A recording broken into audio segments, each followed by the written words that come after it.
আজি মই আপোনালোকক এই শাকবিধৰ বিষয়ে ক'ম বুলি ভাবিছোঁ আৰু এই শাকবিধৰ নাম হৈছে চেংমৰা আৰু ইয়াত গাত দেখিছে আপোনালোকে সৰু সৰু কিছুমান কাঁইট আছে আৰু ঠাৰিবিলাক কচুৰ ঠাৰিৰ নিচিনা হয় আৰু পাতখিনি ত্ৰিভুজাকৃতিৰ হয় আৰু এই শাকবিধ আচলতে আমি নদী কাষৰীয়া ঠাইত বেছিকৈ পোৱা যায় আৰু প্ৰায় ইয়াক নদী কাষৰীয়া ঠাইতে দেখিবলৈ পায় আৰু এই শাকবিধৰ ঔষধি গুণ কেইবাটাও আছে মই আজি আপোনালোকক ইয়াৰ ঔষধি গুণকেইটাৰ বিষয়ে জনাব বিচাৰিছোঁ আৰু আপোনালোকে এই ঔষধি গুণকেইটা জনাৰ পাছত আপোনালোকৰ যিহেতু উপকাৰ হ'ব লগতে আপোনালোকৰ আনকো যাতে সহায় হয় তাৰ কাৰণে আপোনালোকে প্লিজ ভিডিঅ'টো শ্বেয়াৰ কৰিব আৰু যিমান পাৰে সিমান শ্বেয়াৰ কৰক আৰু যদি ভিডিঅ'টো ভাল লাগিলে তেনেহ'লে লাইক কৰি দিব আৰু যদি নতুনকৈ চেনেলটো চাই আছে তেনেহ'লে ছাবস্ক্ৰাইব কৰিবলৈ নাপাহৰিব ঠিক আছে তেনেহ'লে এই ঔষধি গুণ বিষয়ে মই আপোনালোকক জনাবলৈ গৈ আছোঁ এই গছজোপা গছ নহয় আচলতে শাকবিধ এই শাকবিধ যদি আপোনালোকে খায় ভাজি হওক বা কেঁচাই হওক আপোনালোকে কেঁচাকৈ কেনেকৈ খাব লাগে মই সেয়াৰ বিষয়ে ক'ম কিন্তু আপোনালোকে তৰকাৰীৰ দৰে যদি খোৱা হয় খাব পাৰে তেনেহ'লে ইয়াৰ ঔষধি গুণ হ'ল কেঁচুমৰীয়া যিটো আমি পাইলছ ৰোগ বুলি কওঁ তাৰ কাৰণে বহুত বেছি ভাল হয় আৰু যদি আপোনালোকে ইয়াৰ কেঁচা কুমলীয়া আগকেইটা যদি পিচি আগকেইটা ছিঙি পিনি সৰু সৰু যিকেইটা আগ থাকে সেই আগকেইটা যদি ছিঙি আনে আৰু তাৰ লগত যিটো আমি তিতা ভেকুৰী বুলি কওঁ এই তিতা ভেকুৰীটো যদি দুটা বা তিনিটা দি লয় আৰু তেতিয়া খুন্দি পিনি যিখিনি ৰস ওলাব সেই ৰসখিনি যদি খায় তেতিয়াহ'লে আপোনালোকে যিটো কিমি পেলু হয় কিমি পেলুৰ পৰা পৰিত্ৰাণ পাব পাৰে পাতত দি খাব লাগিব যিদৰে আমি মাছ পাতত দিওঁ তেনেকৈ পাতত দিব লাগিব আৰু ইয়াৰ কেইবাটাও ঔষধি গুণ আছে আৰু আপোনালোকক মই ক'ব বিচাৰিছোঁ যিটো আমাৰ দৃষ্টিশক্তি বৃদ্ধি কৰাটো বহুখিনি সহায় কৰে আৰু যিখিনি স্নায়ু সমস্যা থাকে তাৰ কাৰণেও বহুত উপকাৰ আৰু স্মৃতিশক্তি মেইন আমাৰ স্মৃতিশক্তি থাকিলেই আমাৰ সকলো দৃষ্টিভংগী হওক প্ৰতিটো মানে বস্তুৱে আচলতে স্মৃতিশক্তিৰ লগত জড়িত হৈ থাকে সেইটো কাৰণে আপোনালোকে এই শাকবিধ যদি সপ্তাহটোত দুদিন বা তিনিদিন খাব পাৰে তেনেহ'লে আপোনালোকৰ বহুখিনি স্মৃতিশক্তি বাঢ়িব আৰু বহুকেইটা গুণ আছে আৰু হিমগ্ল'বিন আপোনালোকৰ কিছুমানৰ হয়তো হিমগ্ল'বিনটো খুব কমি যায় আৰু হিমগ্ল'বিন কমিলে মানে আপোনালোকে এই শাকবিধ তৰকাৰী হিচাপে বনাই খাওক যদি আপোনালোকে খুব বেছি হিমগ্ল'বিন কম হৈ আছে খুব বেছি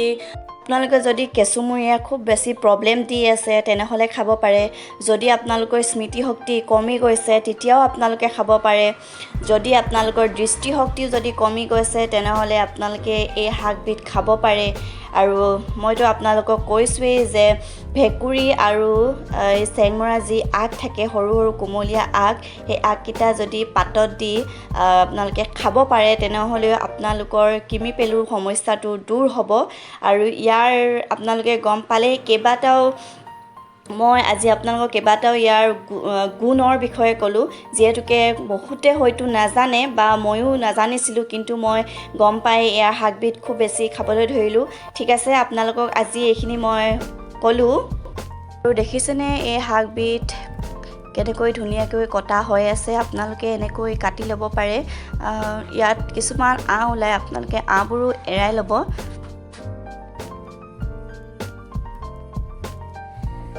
আপোনালোকে বাৰু গম পাইছিলনে যে চেংমৰাৰ ইমানকেইটা ঔষধি গুণ আছে বুলি ময়ো তেনেকৈ আপোনালোকৰ দৰে ময়ো ঔষধি গুণকেইটাৰ বিষয়ে জনা নাছিলোঁ কিন্তু মই এতিয়া গম পাই মই সপ্তাহটোত এদিন বা দুদিন মই এই শাকবিধ খাওঁ আৰু ল'ৰা ছোৱালীকো খাবলৈ দিওঁ যিহেতুকে ইয়াৰ স্মৃতিশক্তিও দিয়ে আপোনাৰ কেঁচুমৰীয়া যদি থাকে কেঁচুমৰীয়াৰ পৰাও আপোনালোকে এইখিনি খালে বহুতখিনি মোৰ আচলতে কেঁচুমৰীয়া আছে কিন্তু মই যেতিয়া এই শাকবিধ খাওঁ অলপ দিন মই বহুতখিনি নিজকে গম পাওঁ যে মানে শাকবিধ খালে মোৰ কাৰণে কিমানখিনি লাভ হয় বা কিমানখিনি লোকচান হয় আৰু লগতে আপোনালোকৰ কৃমি পেলু সমস্যাটো প্ৰত্যেকৰ ঘৰতে ল'ৰা ছোৱালী হওক বা ডাঙৰ যাৰে হওক আপোনালোকে কৃমি পেলুৰ ক্ষেত্ৰতো বহুতখিনি ভুক্তভোগী হয় আপোনালোকে যদি কৃমি পেলুৰ কাৰণে মই যিটো ক'লোঁ মই আপোনালোকক যিখিনি কৃমি পেলুৰ কাৰণে কেনেকৈ খাব লাগে সেয়াক মই ক'লোঁ এনেকৈ যদি আপোনালোকে খায় তেনেহ'লে সঁচাকৈ আপোনালোকে কৃমি পেলুৰ পৰাও ৰেহাই পাব আৰু কেইবাটা বেমাৰৰ পৰা আপোনালোকে এই শাকবিধ খালে পৰিত্ৰাণ পাব পাৰে আৰু যিহেতুকে এই শাকবিধ তৰকাৰী হিচাপে খাব পাৰি আমি যিহেতু ভাতৰ লগত এখন তৰকাৰী থাকেই সেইকাৰণে আপোনালোকে শাকবিধ যদি সপ্তাহটোত এদিন বা দুদিন খাব পাৰে তেনেহ'লে বহুত আপোনালোকৰ লাভ হ'ব বুলি মই ভাবোঁ আৰু ঠিক আছে তেনেহ'লে বহুতখিনি গুণৰ বিষয়ে মই আজি আপোনালোকক ক'লোৱে যিহেতুকে আৰু আপোনালোকে যিমান পাৰে ইমান ভিডিঅ'টো শ্বেয়াৰ কৰক যাতে আপোনালোকৰ লগতে আন 10জনৰো এইকেইটাৰ আমি যিখিনি নৰ্মেলি যিখিনি আমি ভুক্তভোগী হৈ থাকোঁ তাৰ যিটো মই আপোনালোকক আজি ঔষধি গুণ বিষয়ে ক'লোঁ এই শাকবিধৰ কথা ক'লোঁ বহুতে হয়তো নাজানে সেইকাৰণে আপোনালোকে প্লিজ ভিডিঅ'টো যিমান পাৰে সিমান শ্বেয়াৰ কৰক আৰু নিজৰ ঘৰৰ মানুহবিলাকৰ লগতো শ্বেয়াৰ কৰক যিহেতুকে ভিডিঅ'টো আপোনালোকে শ্বেয়াৰ কৰি দিয়ক আৰু আপোনালোকৰ লগৰ যিবিলাক আছে তেওঁলোকৰ লগতো ভিডিঅ'টো শ্বেয়াৰ কৰক যাতে তেওঁলোকেও এই ঔষধি গুণবিধৰ বিষয়ে জানে ঠিক আছে তেনেহ'লে যদি আপোনালোকৰ ভিডিঅ'টো চাই ভাল লাগিলে তেনেহ'লে লাইক এটা কৰি দিব আৰু যদি নতুনকৈ আপোনালোকে চেনেলটো চাই আছে তেনেহ'লে ছাবস্ক্ৰাইব কৰি দিব ঠিক আছে তেনেহ'লে আজিলৈ আহিছোঁ বাই বাই